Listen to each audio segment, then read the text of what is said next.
കേരളത്തിലെ real estate മേഖലയ്ക്ക് ഇനി പുത്തൻ ഉണർവ്. അനേകം പ്രതിസന്ധികൾക്കൊടുവിൽ കേരളത്തിലെ റിയൽ എസ്റ്റേറ്റ് മേഖല ഒട്ടനവധി അവസരങ്ങളോടെ തിരിച്ചു വന്നിരിക്കുകയാണ്. കേരളത്തിൽ റിയൽ എസ്റ്റേറ്റ് പ്രൊജക്റ്റുകൾ ഈ അടുത്ത കാലത്ത് ഗണ്യമായി വർദ്ധിച്ചിരിക്കുന്നു. 6800 കോടിയുടെ പ്രൊജക്റ്റുകളാണ് കഴിഞ്ഞ വർഷം നടപ്പിലാക്കിയത്. 2023 കണക്കനുസരിച്ച് റെസിഡൻഷ്യൽ അപ്പാർട്ട്മെന്റുകളുടെ രജിസ്ട്രേഷൻ വലിയ തോതിൽ വർധനമുണ്ടായതാണ് KRERA അഥവാ Kerala real estate regulatory authority report ചെയ്തിരിക്കുന്നത്. ഈ കുതിച്ചുചാട്ടം നമ്മുടെ സംസ്ഥാനത്താകട്ടെ റിയൽ എസ്റ്റേറ്റ് മേഖലയിൽ നിക്ഷേപ സാധ്യതകൾ വർദ്ധിപ്പിക്കുന്നു.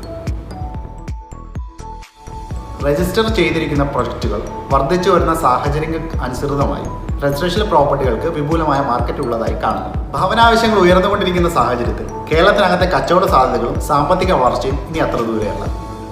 2022 159 പുതിയ പ്രൊജക്റ്റുകൾ ഒഫീഷ്യലായി രജിസ്റ്റർ ചെയ്തിട്ടുണ്ടായിരുന്നു. 2023 ആയപ്പോൾ 211 പ്രൊജക്റ്റുകളാണ് കംപ്ലീറ്റ് ചെയ്തിട്ടുള്ളത്. ഈ വർഷം ഇതുവരെ 191 പ്രൊജക്റ്റുകളാണ് വിജയകരമായി പൂർത്തീകരിക്കുന്നത്. കൂടാതെ വില്ല പ്രൊജക്റ്റുകളുടെ നിലവാരവും വളർച്ചയും റിയൽ എസ്റ്റേറ്റ് മേഖലയെ മുന്നോട്ട് നയിക്കുന്നു. മൊത്തം 56 ലക്ഷറീസ് വില്ല പ്രൊജക്റ്റുകളാണ് നിലവിൽ ഡെവലപ്പ് ആയിക്കൊണ്ടിരിക്കുന്നത്.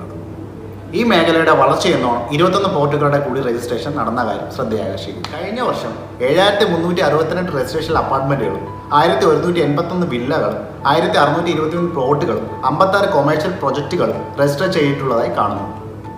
ഏറ്റവും കൂടുതൽ രജിസ്ട്രേഷൻ നടന്നിട്ടുള്ളത് എറണാകുളം, തിരുവനന്തപുരം, തൃശൂർ, പാലക്കാട് ജില്ലകളാണ്. വയനാടും കാസർഗോഡുമാണ് ഒരു രജിസ്ട്രേഷൻ പോലും കഴിഞ്ഞ വർഷം നടക്കാതിരുന്ന ജില്ലകൾ.